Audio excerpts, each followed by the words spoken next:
The situation of the Muslim Brotherhood historically has been one of ups and downs. The organization has sometimes been illegal, has suffered repression, has been free to act as it wants in certain contexts. But the situation now is pretty problematic from the Muslim Brotherhood's own point of view, given the fact that the country where it was founded has outlawed the Muslim Brotherhood. The situation in the Gulf countries, particularly Saudi Arabia and the United Arab Emirates, is one in which the Muslim Brotherhood is frequently portrayed as a terrorist organization. In Jordan, the original Muslim Brotherhood that was founded in 1945 is no longer in existence. There is a new Muslim Brotherhood that is there, but that is no longer the one that was originally founded in the kingdom. So I would say that in general terms, the situation of the Muslim Brotherhood is quite problematic from their own point of view. And the only organizations that seem to be doing well are the ones that are not structurally part of the Muslim Brotherhood organizations, such as the PJD in Morocco and Al-Nahda in Tunisia. But the ones who are actually part of the Muslim Brotherhood are not doing well at all. And I haven't even mentioned, of course, the situation in Syria, where the Muslim Brotherhood has basically been a non-entity for years, and most of the activities have actually taken place outside of Syria's borders.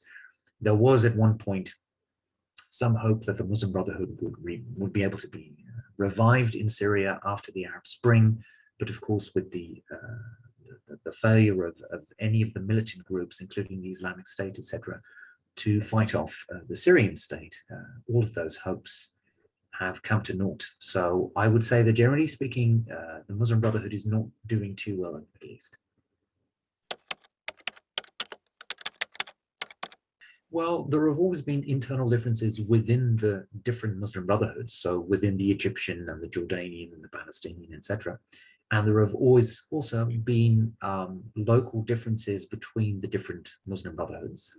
For example, in Egypt, the idea of having a woman as the head of state was always very controversial, or having a woman as president, I mean, in the Egyptian case, that would also be the head of state.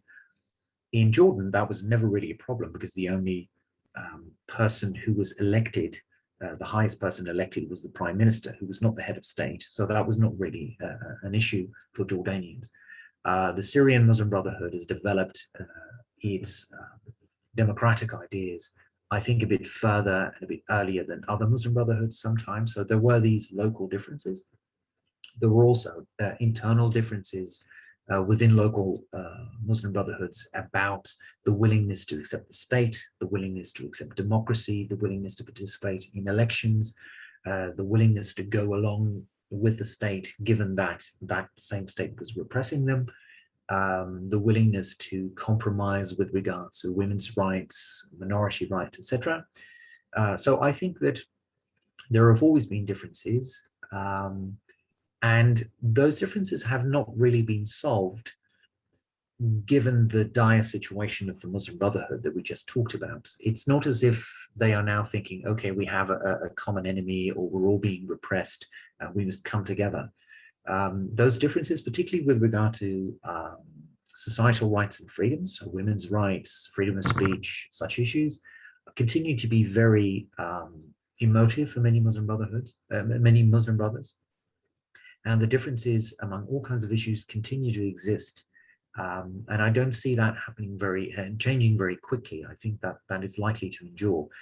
With regard to the leadership, that is also an issue on which there are differences of opinion. I'm actually reading a book now about, written by one former leader of the Muslim Brotherhood, who basically complains that he was sidelined for the leadership several times by other members of the same group, and that person is very frustrated about that. So even with regard to local leadership, there can be differences. But again, these have been there for a very long time, so that is not really anything new.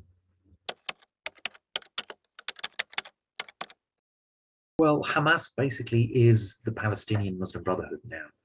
It was originally an offshoot of the Palestinian Muslim Brotherhood when it was founded, probably also more or less to test the waters of how are people going to respond to this, because the Muslim Brotherhood in the Gaza Strip and the West Bank was traditionally a non-violent one that stood on the sidelines and said, we cannot fight the Israeli occupation until we have achieved an Islamic state and an Islamic society.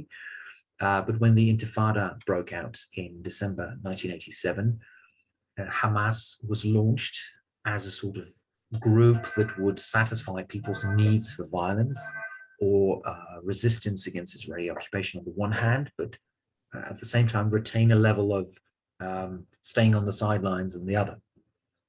So that was sort of an experiment. It clearly worked. Hamas turned out to be very popular among many Palestinians. So you could really say that Hamas basically is the Muslim Brotherhood, the Palestinian Muslim Brotherhood right now. I think it more or less functions as an equal branch of the Muslim Brotherhood.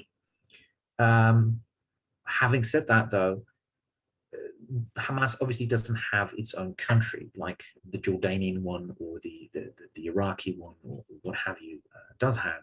So in that sense, it is clearly limited by the opportunities it is given by other countries. And I think in that sense, Hamas is hampered. They obviously stayed in Jordan for a very long time, but they were kicked out by King Abdullah years ago. So that is certainly a situation that Hamas has to deal with, and that other countries mostly don't have to deal with. The other side of that, of course, is that because there is no strong state authority in the Palestinian territories, Hamas is also a group, of course, that does not have to suffer the same repression that other Muslim Brotherhoods have suffered throughout the years, most particularly in the Gaza Strip, where Hamas is actually in control. So I think that generally speaking, Hamas is seen as an equal branch of the Muslim Brotherhood, and that particularly given the solidarity of the Muslim Brotherhood in general with the Palestinians, they clearly see Hamas as a fully fledged member of the organization, yes. I don't think it's going to change fundamentally. Turkey, because of its Islamist rulers, and Qatar, also for its own reasons, have, I think, structural reasons to support the Muslim Brotherhood. And I don't think that a détente with either Saudi Arabia or Egypt is going to change that drastically. There may be rhetorical changes here and there, and there may be less explicit support for certain groups, or the Muslim Brotherhood in particular, but I don't think there's going to be any fundamental change. You have to realize, of course, the fact that the current acting leader of the Muslim Brotherhood resides in London is not entirely new. First of all, London has long been a refuge for Islamist leaders. It is not for nothing that it was called Londonistan by some people for some time. So that's one.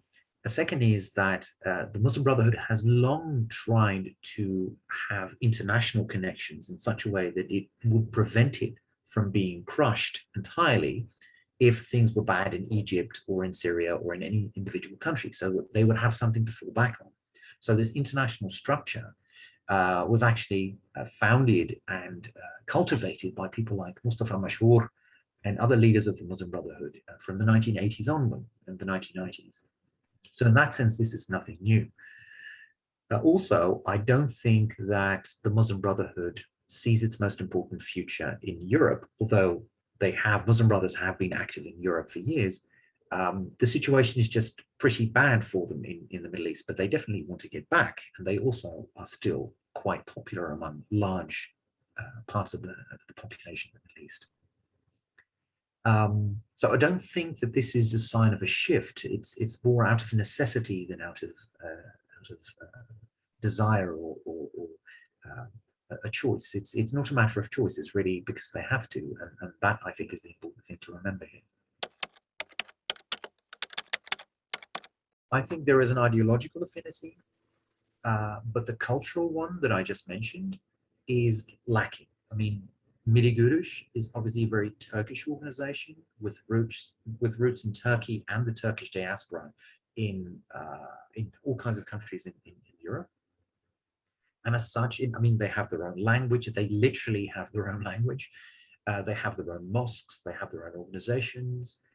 And clearly there is ideological affinity. There is sometimes cooperation. For example, in Germany, we've seen cooperation between Milli Görüs and the Muslim Brotherhood.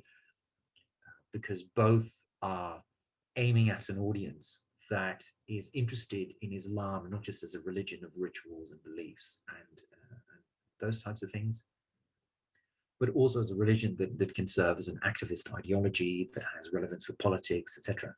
So in that sense, they are very equal. And particularly in European countries, both Turkish immigrants as well as, well, Arabic-speaking immigrants, let me put it that way, are both minorities, and that probably also brings them together to a certain extent.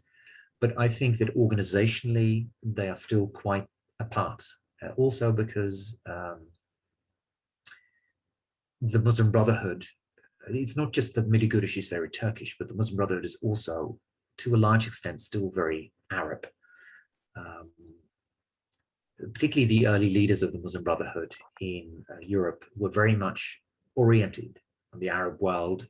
That has lessened with younger generations, of course, but many of these will still be of Arab descent. So I think before the two can really start cooperating, I think on a structured level and on a structural level, I should say, is yeah, that's some way off, I think.